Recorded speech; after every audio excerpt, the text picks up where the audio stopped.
Bonjour et bienvenue pour cette troisième capsule de visualisation qui va être consacrée aux machines simples. Commencer par le plan incliné.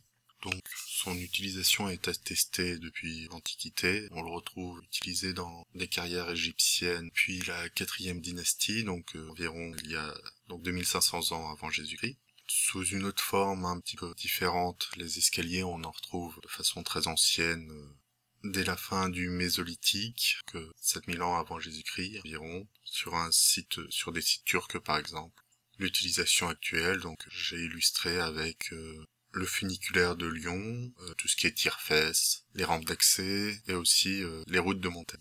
Donc essayons de visualiser un petit peu les efforts dans l'utilisation d'un plan incliné. Donc ici vous avez un plan incliné simple, donc l'objet est seulement soumis à 3 efforts, la pesanteur, un effort de tirage de l'utilisateur et un effort de réaction. Toutes les études de mouvement vont se faire en statique, donc sans considérer d'effet dynamique, on va juste donc soit on est à vitesse constante, soit on néglige les masses, on néglige les masses inertielles.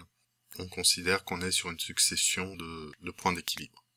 Comment on peut prouver que l'effort de réaction est bien de type d'un glisseur, c'est-à-dire une force, il existe un point où c'est qu'une force et pas un moment. Pour ça, on peut se placer tout à gauche et tout à droite du solide à déplacer. Vu que les efforts normaux vont créer des moments, mais les efforts tangentiels au niveau de ces points de contact ne vont pas créer de moments. Donc on voit que le moment à gauche va forcément être positif dans le sens sortant, le moment à droite va forcément être négatif dans le même sens, et donc par continuité du moment, il existe forcément un point où le moment s'annule. Alors comment on trouve ce point? On a un solide soumis à 3 efforts, on connaît le poids, on sait que la direction de l'effort tirant passe par le centre d'inertie, et donc il faut que le 3e effort soit concurrent avec les 2 droites d'action, et ensuite il faut fermer le triangle des efforts, il faut que orange plus violet plus vert forme un triangle fermé.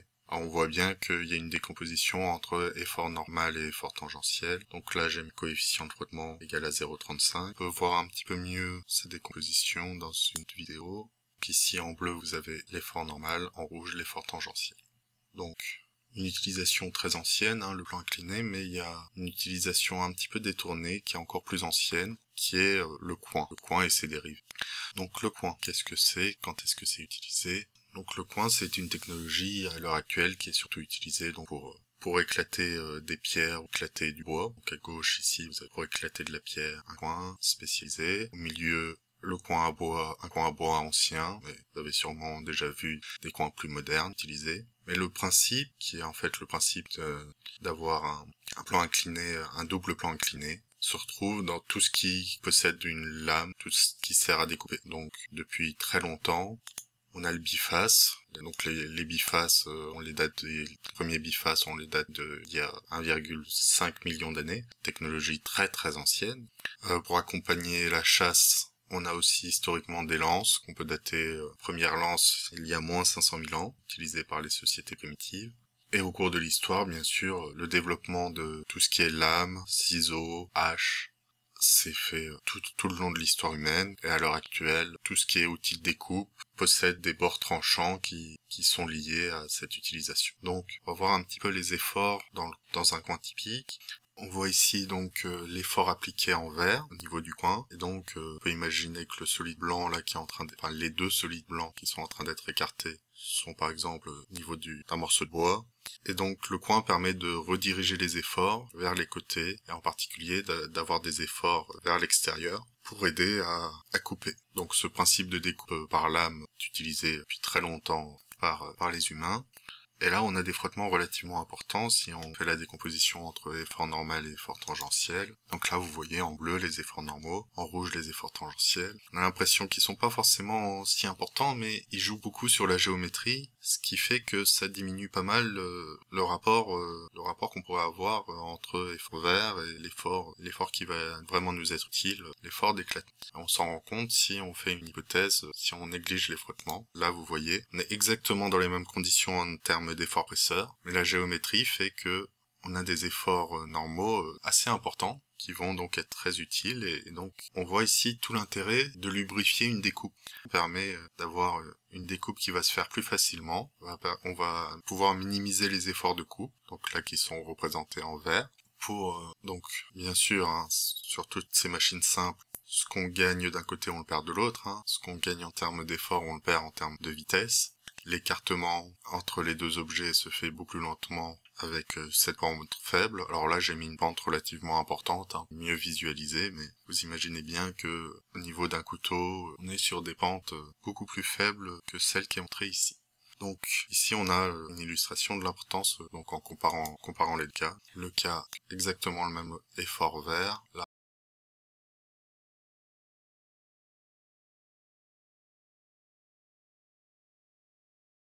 on voit qu'il n'y a pas photo en termes de multiplication des efforts. J'ai eu du mal à faire des recherches précises sur le domaine. Au niveau de l'histoire, c'est l'utilisation d'éléments roulants qui ne soient pas des roues. Alors, c'est une hypothèse qui est faite très souvent pour expliquer la construction de monuments mégalithiques du type Stonehenge, ou le déplacement de charges très importantes, des statues géantes, comme cette reproduction d'un bas-relief assyrien.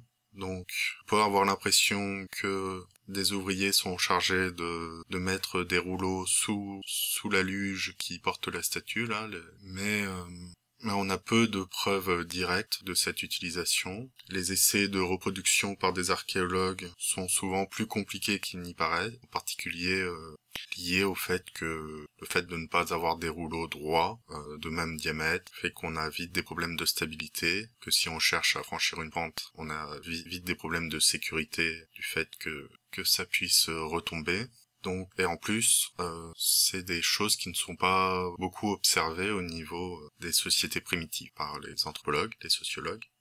Donc il pourrait plus s'agir de cales qui sont montrées ici pour changer les matériaux en contact, pour faciliter le transport. Mais donc ce bas-relief est daté d'environ moins 700 ans. Les bâtiments monolithiques classiques de Stonehenge, les menhirs de Karnak sont datés d'environ moins 3000 ans. Mais cette utilisation des roulements parmi les historiens est un petit peu discutée. Pas forcément une utilisation qui fait consensus. Par contre, l'utilisation des éléments roulants à l'heure actuelle, dans notre monde industriel, elle est tout à fait attestée, et en particulier par tout ce qui est roulement à billes, roulement à rouleau, roulement à aiguille, et avec des problématiques au niveau des glissières qui est le recyclage. Donc on a des éléments ici, un roulement pour une translation avec des mécanismes de recyclage des billes, puisque on va l'observer dans notre cas. Le problème des éléments roulants qui ne sont pas fixés sur un essieu, c'est qu'ils ne se déplacent pas au même rythme que la charge. Ils se déplacent 2 fois moins vite. Comme précédemment, on peut considérer qu'on a une résultante commune liée aux efforts des deux rouleaux. Donc si on isole ici l'ensemble de la masse à soulever et des rouleaux, avec des rouleaux de masse négligeable, donc on voit bien la problématique, les rouleaux qui n'avancent pas en même temps que la charge. Mais les rouleaux sont des solides soumis à 2 forces, et donc ça permet d'assurer que les efforts résultants soient portés par les 2 points de contact, et les 2 points de contact pour chacun des 2 rouleaux sont des efforts normaux.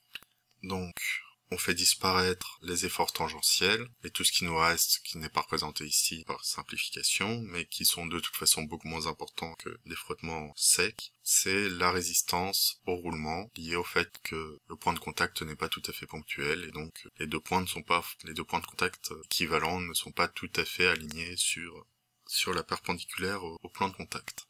Alors on se retrouve dans le même cas que précédemment, un solide soumis à 3 efforts. Alors, on peut aller un petit peu plus dans le détail, en regardant ce qui se passe sur chacun des 2 rouleaux. Donc bien sûr, les efforts, donc en bleu, vous avez des efforts sur chacun des rouleaux. Et donc on s'appuie différemment sur l'un ou sur l'autre, suivant la position relative des rouleaux.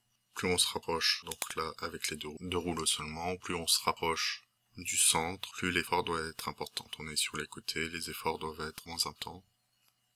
Donc ces éléments roulants comme intermédiaires entre l'utilisation d'un plan incliné simple et l'utilisation de roues, pas tout à fait attesté, confirmé historiquement, mais technologiquement il est intéressant de le montrer comme ça. Et donc on va pouvoir passer à la roue. Donc la roue, c'est aussi une invention très ancienne. Donc tout à gauche, vous avez une reconstitution d'une roue retrouvée dans les marais de Ljubljana en Slovénie, donc datée de moins 5700 ans, et on en retrouve des traces en particulier au niveau de l'Irak actuel à moins 3000 ans, des premiers chariots. Partout sur Terre, on a retrouvé des jouets à roues, y compris en Amérique. Les chariots anciens, donc ici un chariot de course grec, et donc des chariots qui ont été utilisés pour le transport des personnes, pour le transport de charges en agriculture, qui se sont développés bien sûr avec la révolution industrielle à travers les locomotives, le transport terrestre de nos jours, que ce soit le transport de masse à travers, enfin en particulier des camions, le transport individuel, voitures, vélos, scooters, etc., etc. Au niveau des développements actuels de la roue, on a bien sûr l'utilisation sur des rovers, l'utilisation de roues omnidirectionnelles comme sur le Robotino, que j'ai pris comme exemple. Un développement un peu parallèle, c'est tout ce qui est chaînes, qui sont aussi basées sur un phénomène d'adhérence au sol, tout comme la roue. Et enfin, d'autres éléments roulants qu'on retrouve, c'est les galets. Donc j'ai illustré ça par le galet de la barrière Sympact, et ici un petit galet sur un capteur de fin de course.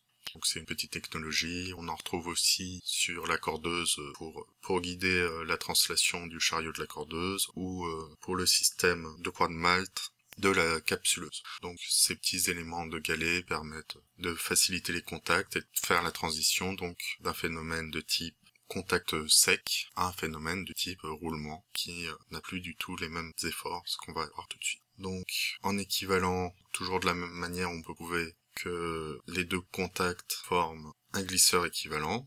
En isolant l'ensemble du véhicule, on a un solide soumis à trois glisseurs concurrents, ce qui nous permet de situer.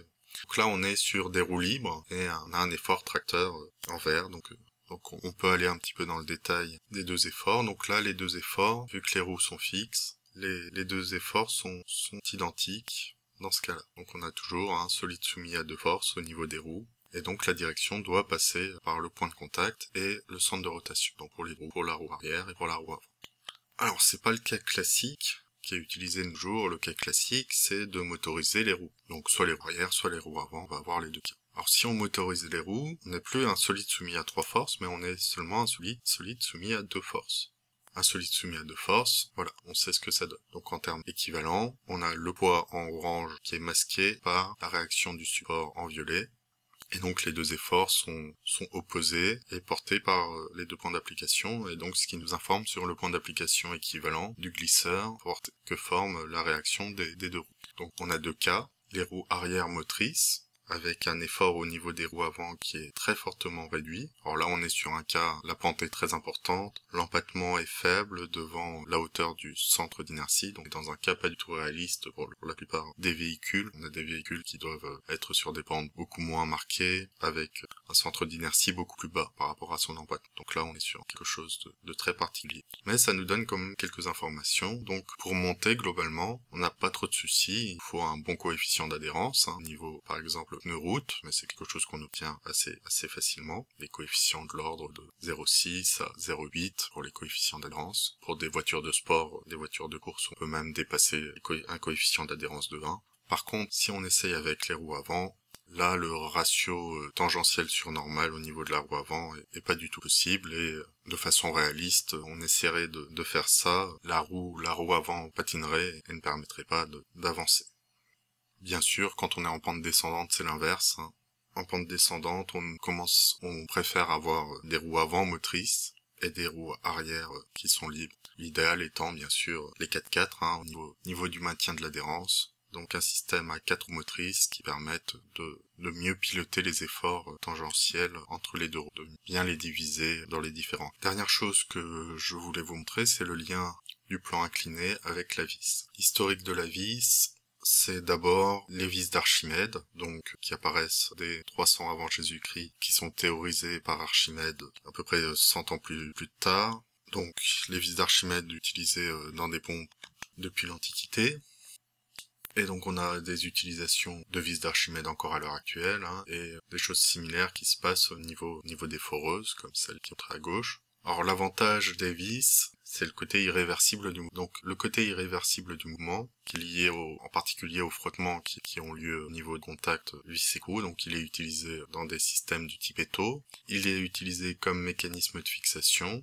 Il est utilisé ici dans des instruments de musique pour à la fois pour la précision, donc le grand rapport de réduction qui permet une bonne précision pour régler la tension des cordes, et aussi pour le côté irréversible, c'est-à-dire que la tension des cordes va pas suffire à faire tourner la vis et donc à dérégler l'instrument. Donc le grand rapport de réduction qui est utilisé dans les systèmes pour vis sans fin, et parfois l'intérêt de l'irréversibilité qui apparaît suivant le type de système. Alors soit pour réduire l'irréversibilité, soit juste pour améliorer le rendement, on a à l'heure actuelle des systèmes à billes, de vis à billes, comme dans le système MaxSpeed, avec la circulation des billes qui se fait, donc un mécanisme de recyclage des billes, qui permet une utilisation avec des frottements réduits. On a déjà vu quoi le roulement permettait de réduire les frottements. Donc quel est le lien entre un plan incliné et une vis? Peut-être que vous l'avez déjà vu, mais une vis, c'est tout simplement un plan incliné qu'on enroule autour d'un cylindre. Donc ici, en jaune en pointillé, je vous ai présenté le cylindre qui permet d'enrouler le plan incliné. Au départ, on a un plan incliné